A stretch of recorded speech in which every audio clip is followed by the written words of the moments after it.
sama papa ma ko may loolu moom de sa papa fu mu ko jëlee.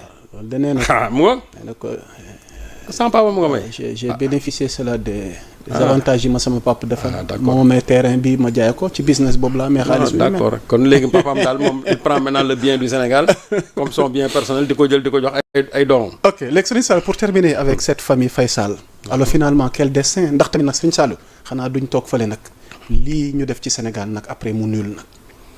Mais parce que nag sa xaalis gi nag le peuple en a besoin. li wootoon na mooy c'est trop de milliards. moom daal waaw ay mandat d'arrêt dina am. su fekkente ne ils ne vont pas déférer à leur convocation. waaw mandat d'arrêt moom dina am. mandat d'arrêt nag su amee. maintenant il appartient selon la coopération judiciaire avec le pays dans lequel ñoom ils se trouvent. ñoom ñu jouer le jeu. ok ñu jouer le jeu c'est tout hein. ok mais ay mandat d'arrêt dina am. Amadou bu ñëwul mandat d'arrêt day am. et boobu lay gën a metti parce que su boobaa nag moom sa liberté maintenant devient très restrictive. parce que dootul mën a dem fenn. parce que am na pays yoo xam bu fa demoon bu ne cëpp. ñu jàpp ko indi ko Sénégal peut-être que le Maroc bon je ne sais pas la nature de bon en tout cas on avait parlé de la coopération judiciaire entre les deux pays. Exactement. Maintenant est-ce que le Maroc va jusqu'à prendre le fils d'un président de la République suñ ko demandé ñu indi ko. Bon c'est la grande question que l'on se pose. ok mais li woote woon daal mooy. c'est un citoyen comme les autres. man su ma fa nekkoon def njombe dëkk bi ñu soxla ma bañ. bu ñu defee mandat dañ maa war a indi. ok donc keneen ku mën donc nekkal doomu président parce que gis nga devant la loi lan moo tax loi doy waar parce que loi distingué wul la loi ne distingue pas. kii xam nga loi ku mu soxla. mooy ki nga xam moo jub. ok mais man doomu sangam la man wala man li ma nekk samay ndongo temps loi gisul loolu xam nga loi lu mu gis mooy man damaa jub. kooku la loi.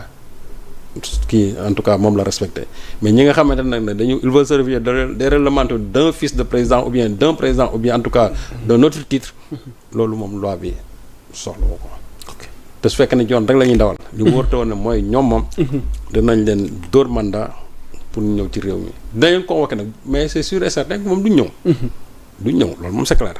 Voilà mais bu ñu ñëwul aussi. je suis xam na nu ñuy def. alors et il faut qu'ils en tirent aussi toutes les conséquences de droit. voilà Serigne Saliou dans le même ordre d'idée pour terminer avec cette famille pour le cas Macky Sall parce que ñu bëri itam bëgg nañ nga leeralal leen tuuti parce que ñoom mënuñu comprendre récemment nii Macky nommé nañ ko président du comité stratégique de l'Africa House une organisation qui œuvre pour le renforcement des liens économiques entre l'Afrique et les pays membres du Conseil de coopération du Golfe mu mel ni Macky bénéficie tey jii ni benn immunité wala tey ay ndombal tànk à l'étranger Serigne Saliou qu'est-ce qui se passe finalement est-ce que ce Macky là est-ce qu'il est inquiété ci li nga fii leeral yëpp en fait lii nag xam lu muy montrer waaw l'inquiétude finalement de Macky Sall.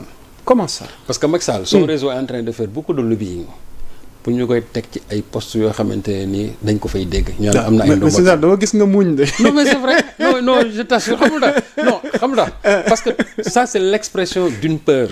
ok parce que xam nga tey fu mu doon gën a neexee. waaw Macky toog na patt jàpp njàmburam. muy toog di seetaan.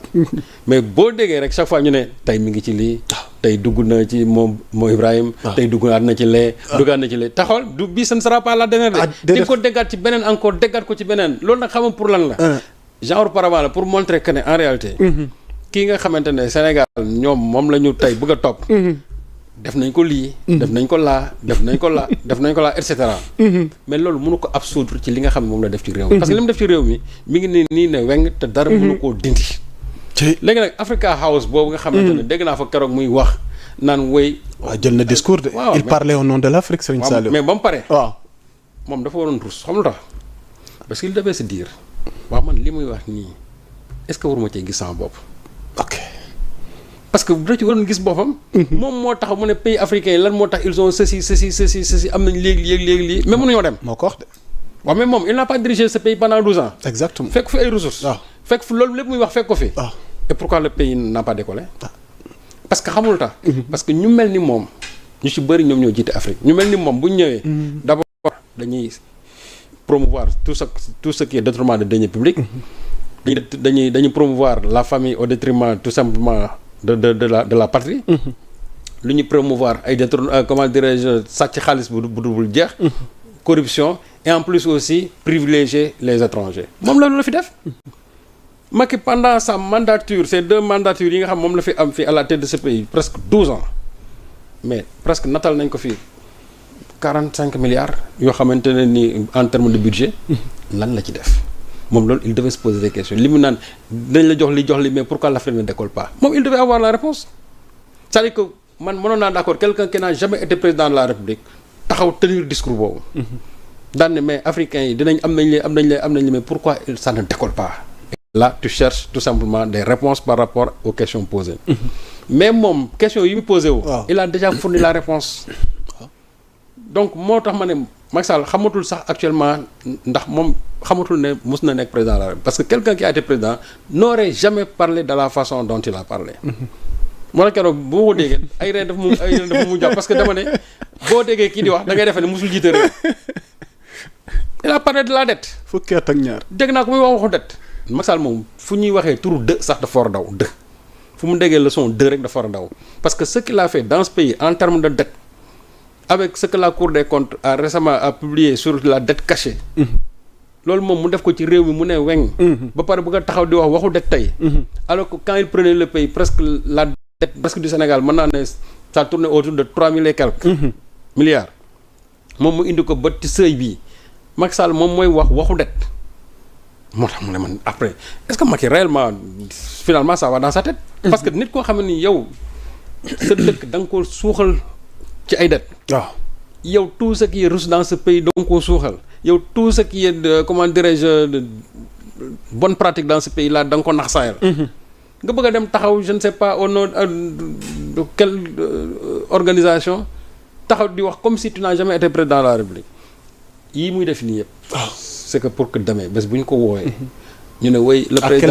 président d'Africa House pour terminer waaw le président d'Africa House quel est l'objectif réel de Macky Sall lan moo làkku ci ginnaaw lobbying bi chaque fois ndombal tànk chaque fois voilà donc on va demain brandir tous ces titres buñ ne Macky Sall convoqué nañ ko devant la haute cour de justice bu ñu wax ñu ne gis nga de dëkkam de ñoom ñu ngi koy alors que il a été bi mu nekk le président def nañ ko président Africa House intégré na moo Ibrahim nekk na Cap xawma lan nekk na fii ñu ne voilà une telle personnalité tey dëkkam gis nga ni ñu koy def il veut se réfugier derrière ces titres là tout simplement mais jaru ko mooy li ma wax rek c'est-à-dire que loi xamul loolu lépp gis nga yoon tey bu yeboo moom tous les titres du monde bés bu ko yoon waree teg loxo na jàpp ne yoon na ko teg loxo il ne peut pas faire un lobbying au niveau international parce que xamuñu ce qui nous intéresse c'est d'abord la souveraineté de notre pays Macky moom il mise toujours sur l'œil international mais ñun d'abord on mise sur l'œil national ñun li ñuy gis mooy li nga xam mooy xew d'abord suñu réew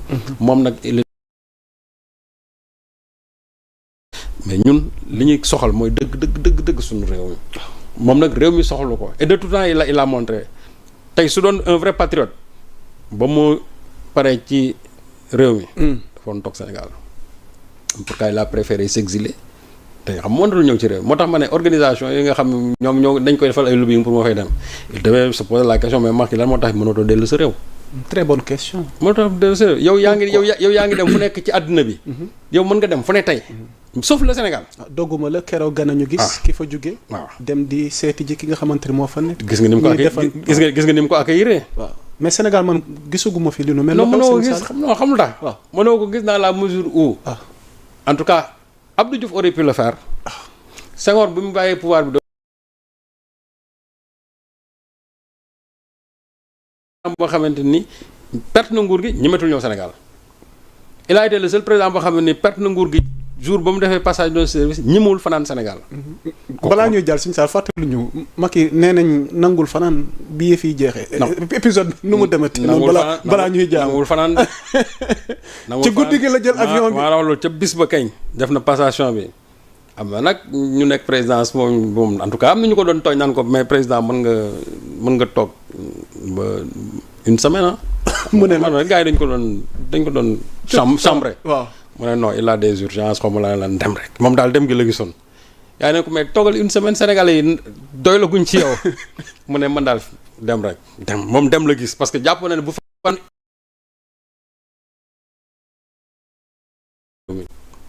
loolu nag loolu éviter moo tax moom jour boobu moom comme dañoon lakk tànk yi rek il fallait vaille que vaille qu'il quitte ce territoire tooñ nañ ko nag chambre ko fii ne ko toogal ba gars yi doy la guñ ci yow mu ne non c'est vrai mais dama bëgg a dem rek parce que nangam wax kooku xam nga ne tey bu demee au niveau international di wut ay ndombo tànk bon c'est pour sa statut toujours personnel. Mais c'est pas pour le Sénégal. C'est pas pour l'image du Sénégal.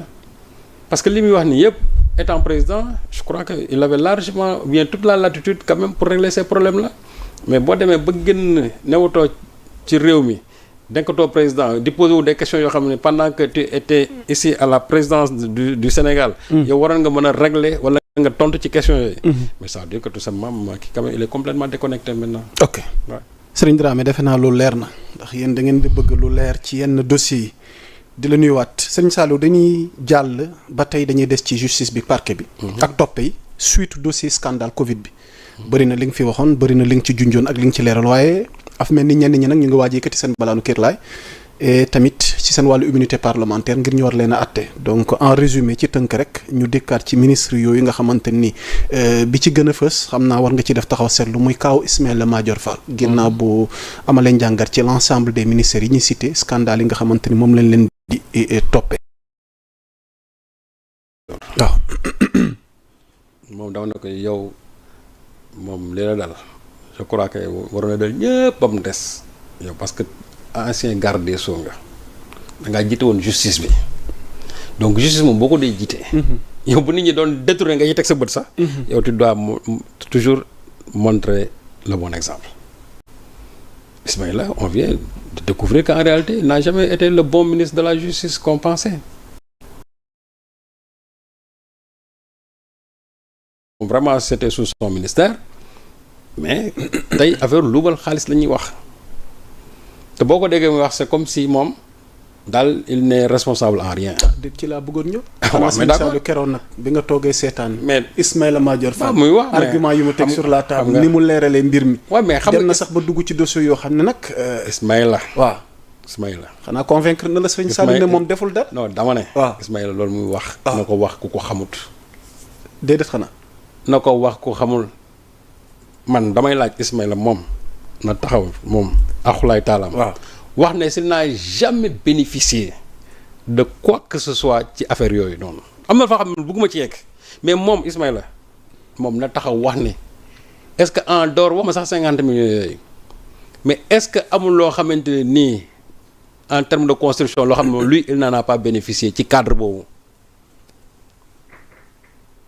est-ce que na ko noonu na toog wax ko man Ismaïla man maa la laaj loolu wala nga woo ma ñu jàkkaarloo man laaj la ko gën la ko préciser nag parce que bëgguma toog fi ci télé bi di ko wax mais man soo ma Ismaïla ñu jàkkaarloo ma préciser la loolu laaj la ne la est-ce que yow amoo lii fii moo tax buy toog di wax na ko wax ñoo xam ne des gens qui ne le connaissent pas parce que dans ce pays là li waay doon wax rek fii tout le monde ñëpp dañu sangu mais kenn nelawul on sait bien ce qui se passe dans ce pays. Autre chose quand il parle de la construction d'un hôpital. foofu. ministre de la justice ñu laaj ko mu ne c'est une anomalie mais et puis je veux jouer maintenant sur le vocabulaire mais une anomalie c'est quoi? Une anomalie c'est quelque chose qui s'écarte de la règle, de la norme. Donc ça signifie que c'est une anormalité, c'est une irrégularité qui peut avoir des conséquences juridiques. Exactement. Mais beaucoup de gens me disent non, mënul sax am benn conséquence juridique, c'est une anomalie, etc. Oui, une anomalie mooy loo xam ne c'est irrégulier.